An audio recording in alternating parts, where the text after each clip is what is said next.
Fiera de Dunian numero 40, ieri 2 de ottobre, secondo de ottobre del 2025.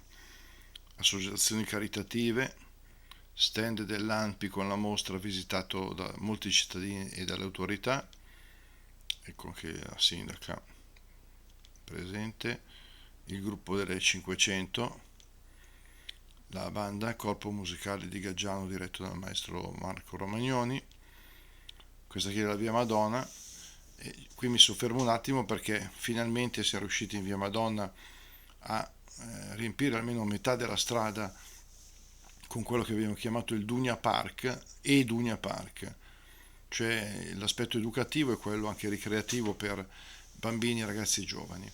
In una giornata che è stata bella, nel senso che dal punto di vista atmosferico è stato il meglio che ci si poteva attendere. Non pioggia, non vento, non sole battente perché era un po' nuvoloso.